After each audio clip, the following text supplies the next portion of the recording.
ರಾಷ್ಟ್ರೀಯ ಹೆದ್ದಾರಿ 48ರ ಅರಶಿನಕುಂಟೆ ಸಮೀಪ ಬುಧವಾರ ಮುಂಜಾನೆ ಸಂಭವಿಸಿದ ಭೀಕರ ರಸ್ತೆ ಅಪಘಾತದಲ್ಲಿ ಲಾರಿ ಚಾಲಕನೊಬ್ಬ ತನ್ನ 2 ಕಾಲುಗಳನ್ನು ಕಳೆದುಕೊಂಡಿರುವ ದಾರುಣ ಘಟನೆ ನಡೆದಿದೆ.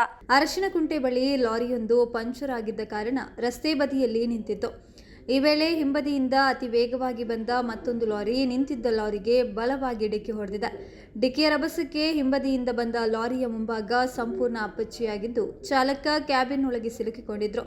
ಅಪಘಾತದ ತೀವ್ರತೆಗೆ ಚಾಲಕನ 2 ಕಾಲುಗಳು ಸ್ಥಳದಲ್ಲೇ ಕಟ್ ಆಗಿದೆ. ಚಾಲಕ ನಿದ್ರೆಯ ಮಂಪರ್ನಲ್ಲಿದ್ದ ಕಾರಣ ರಸ್ತೆ ಬದಿ ನಿಂತಿದ್ದ ವಾಹನವನ್ನು ಗಮನಿಸದೆ ನೇರವಾಗಿ ಡಿಕ್ಕಿ ಹೊಡೆದಿದ್ದಾರೆ ಎಂದು ಪ್ರಾಥಮಿಕ ತನಿಖೆಯಿಂದ ತಿಳಿದು ಬಂದಿದೆ. ಗಂಭೀರವಾಗಿ ಗಾಯಗೊಂಡಿರುವ ಚಾಲಕನನ್ನ ತಕ್ಷಣವೇ ಸ್ಥಳೀಯ ಆಸ್ಪತ್ರೆಗೆ ದಾಖಲಿಸಲಾಗಿದ್ದು ಸದ್ಯ ಅವರ ಸ್ಥಿತಿ ಚಿಂತಾಜನಕವಾಗಿದೆ ಎಂದು ವೈದ್ಯಕೀಯ ಮೂಲಗಳು ತಿಳಿಸಿದೆ. ಅಪಘಾತದ ಬೆನ್ನಲ್ಲೇ ತುಮಕೂರು ಬೆಂಗಳೂರು ರಾಷ್ಟ್ರೀಯ ಹೆದ್ದಾರಿಯಲ್ಲಿ ಸುಮಾರು 4 ರಿಂದ 5 ಕಿಲೋಮೀಟರ್ ವರೆಗೆ ವಾಹನಗಳು ಸಾಲುಗಟ್ಟಿ ನಿಂತಿದ್ವು.